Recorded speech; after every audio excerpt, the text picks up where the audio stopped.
This is the SuperCoach NRL official podcast, Round Preview with Tom Sangster and Rob Sutherland. Hello, SuperCoaches. It is the final game day preview podcast of the year. The 50K is going on the line as of about 7:50 p.m. tonight. We've got a huge guest for the final show, fresh, back from Paris, back from the Olympics, and currently 13th in SuperCoach, Dave Campbell. Hey Tom, how are you going? Pretty well. We've missed you, man. But while you were overseas, your team was absolutely killing it, up into 13th, but I hear it could have been a little bit better. It could have been a bit better. I thought the time difference would be a real problem for me. It wasn't too bad, but that final weekend when we were heading home, I did get caught out, miscalculated the time difference, which resulted in me benching Harry Grant the week he got about 130. And yuck. I think I had Eli Katoa on the bench. He scored a try, got 80 something. I did the maths after lockout, and if I had played them as I'd intended, I would have actually gone up into second. Oh, wow. That really hurts. So you could be in with a crack at the 50K this weekend. Although, as a News Corp employee, you can't win anyway. So, potato. Yeah, it's better this way. It's better this way. Yeah. Imagine if you won and then couldn't claim the 50K. Oh, you'd be spewing. It'd be such a devastating moment. Yeah. Speaking of devastating moments, there's going to be a lot for a lot of Supercoaches this week because the injuries are just all over the place. How many on the park for you this round?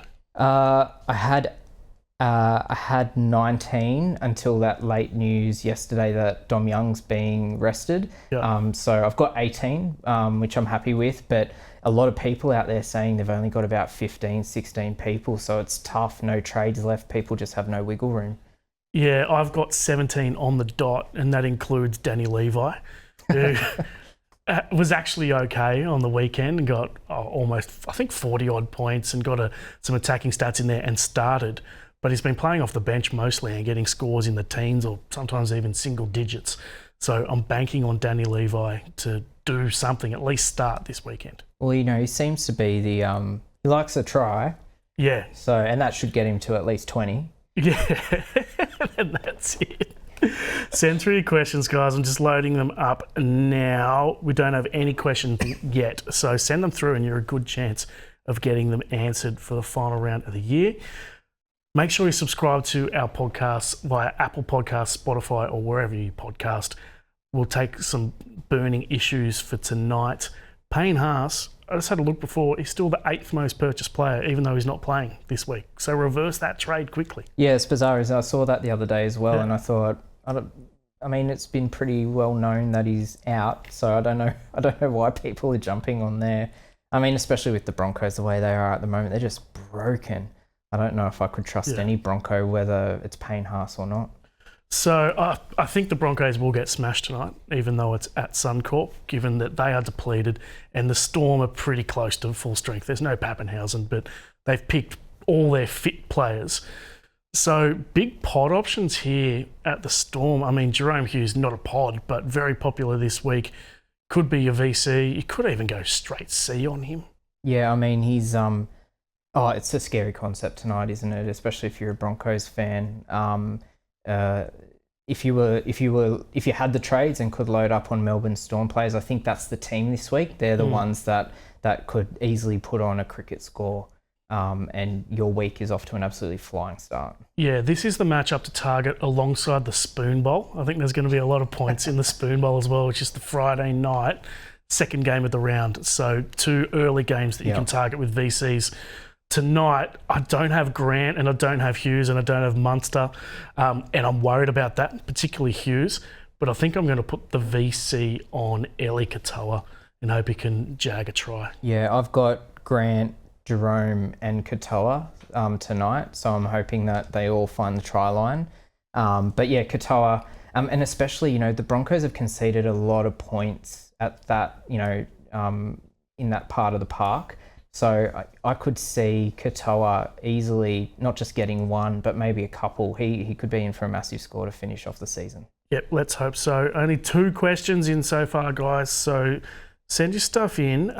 Any price for keyrings for top 1,000 this year? No, there's no key rings this year, unfortunately. Just the cash prizes. When was the last time we did key rings?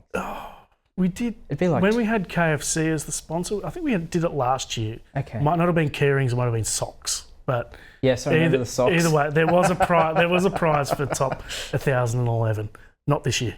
Captain on Brian Tuo or Isaiah Yeo. It's a couple of interesting choices there. They're both. Who've they got? Titans. So that's they're both good options. Game to target. I guess To'o for ceiling. You know, if he can jag a couple of tries, then he could be in for a massive score. Yo's really good, but he probably needs a try to get you into that space where you're comfortable with him as a captain. He'll score amazingly well, but unless he gets a try, I don't see him as a captain. And final question for now, Thomas King is asking, last reserve out of Jaden Brayley, Greg Marju and Simi Sasangi. I'd say no to Simi Sasangi straight up. And then you got Brayley and Marju both playing in what is the game with the most to play for this weekend. It's the top 8 playoff between the Knights and the Dolphins. It's at home for the Knights. It's going to be sunny. It's going to be good weather. I think it's going to be attacking football. So I just lean towards Marju and hope he can score a try. His base stats have actually been sensational all year, really. I think there was 22 runs, 21 runs last week. His base stats are still good. He's just not getting the tries because Fletcher Sharp is scoring them all on the other side of the field. Yeah, I think Marzu for me as well because, I mean, look, SuperCoach Grand Final, it's over. That was last week. So this week you're really just throwing the sink at your overall ranking. So you've got to go for where the ceiling is. And Marzu, if he gets a couple of tries, like you're looking at potentially a 130-point game. You're just not really going to get that from Brayley. So if you're going for ceiling, Marzu's your guy. I did notice that the overall winner, who's 240 points ahead, looking good to collect that 50k, does have Jaden Brayley in his team, and he got 80 odd points or something on the weekend. Our code deal at the moment is $1 for the first month, so it can get you through. Just test it out, see if you like it over this final round, and see what you reckon. And then we've got, of course, SuperCoach NBL, which has launched. Get involved with that. Then we've got the BBL, and then SuperCoach NRL and AFL starts hotting up again in January. So there's no real off-season for SuperCoaches. Best bet of the week time brought to you by the Tabs NRL Same Game Multi. Build smarter same game multis using stats and insights. Download the Tab app today. Now, I'm targeting tonight's game. I think the Storm will win by a lot. I've got them 13 plus. And Sua Fa'alongo to score a try, playing fullback in place of Ryan Pappenhausen. $2.80. So I'm not really testing the boundaries, but like I don't see the point in putting on 20 to 1 bets, or like Rob last week put on a 300 to 1 bet. I'm not that sort of punter. I mean, Rob is laughing at you.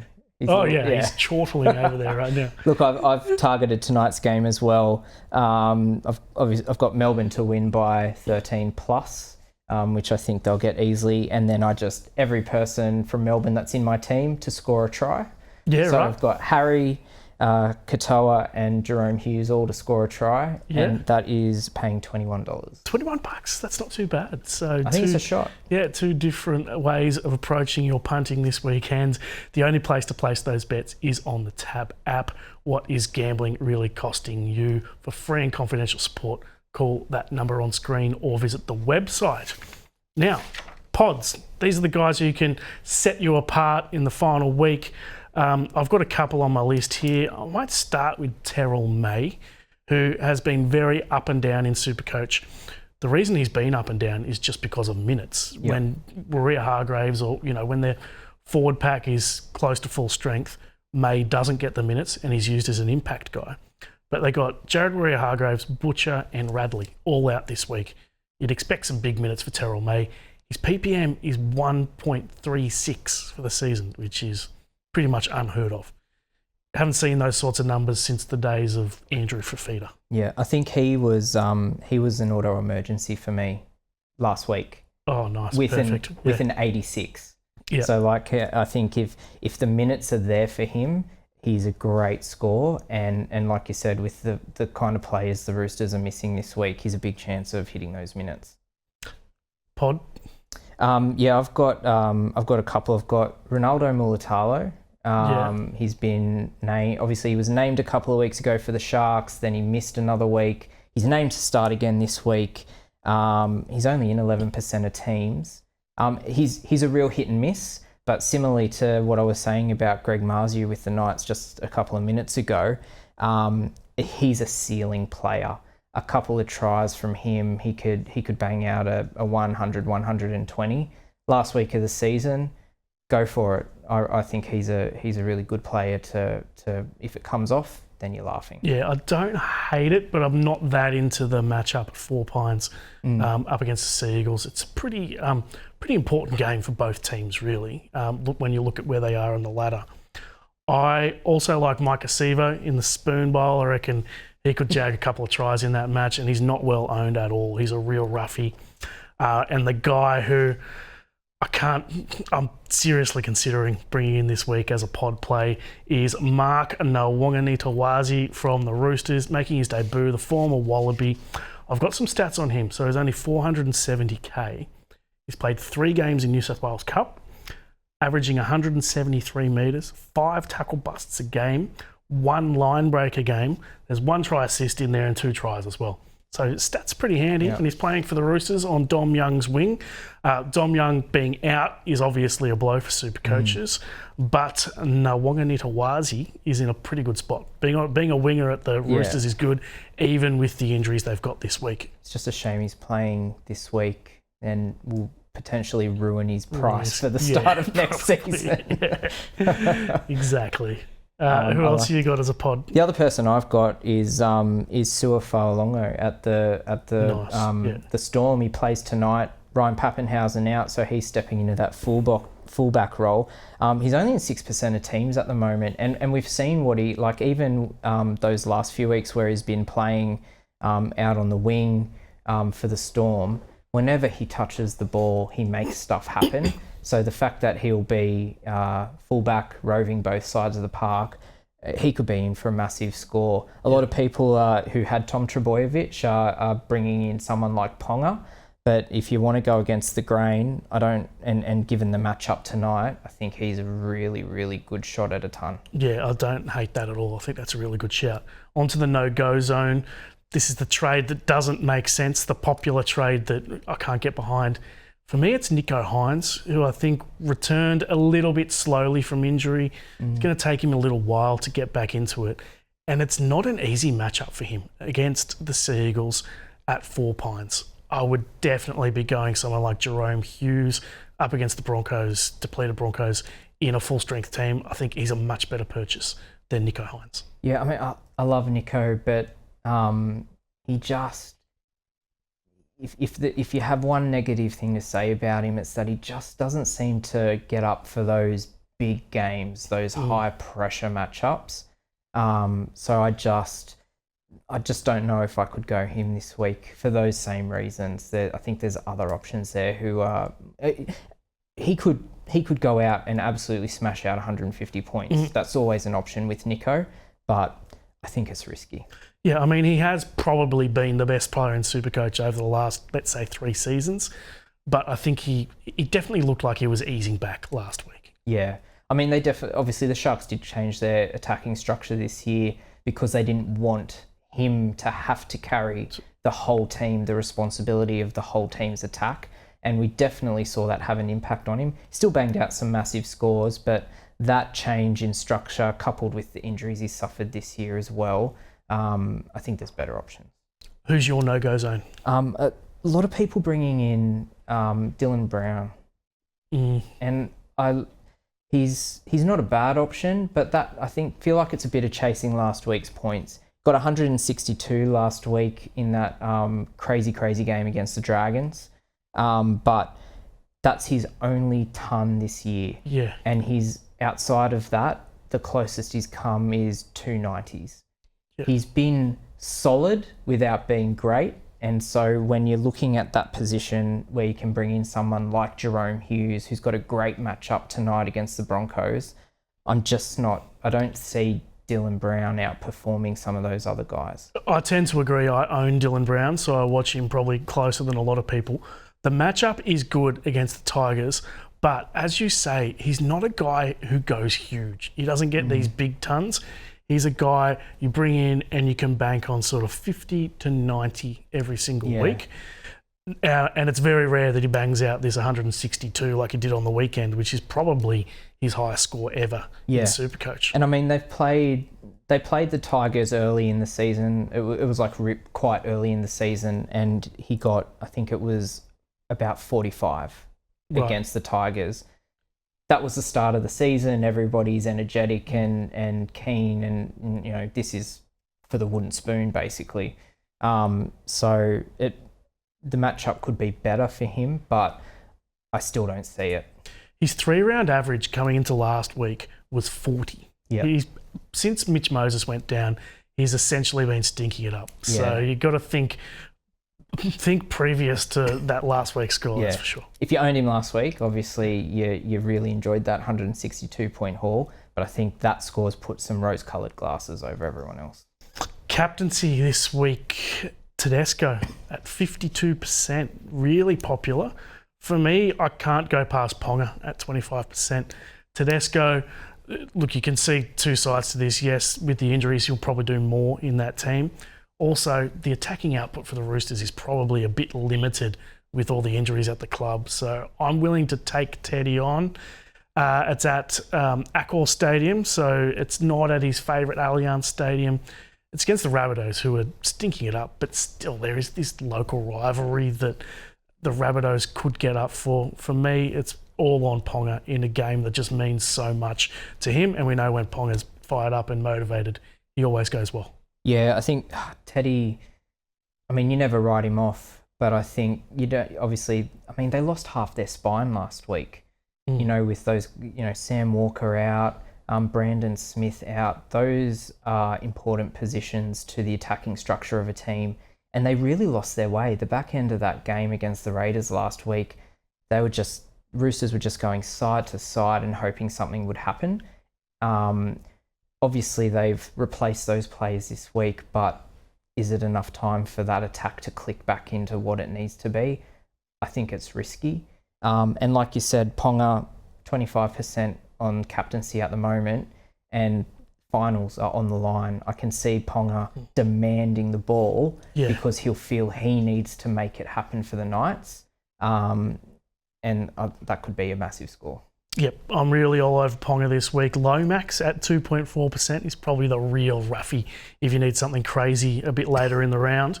At the vice captaincy, the numbers seem strange to me because you've got Val Holmes, 25%.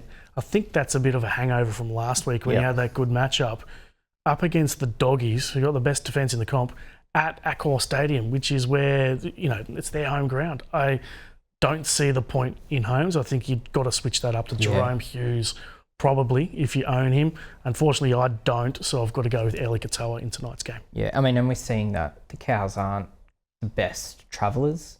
Yeah. And, you know, like you said, not only travelling, but up against the best defensive side in the comp this season. I think that, like you said, it's probably just people who haven't made a decision yet from last week.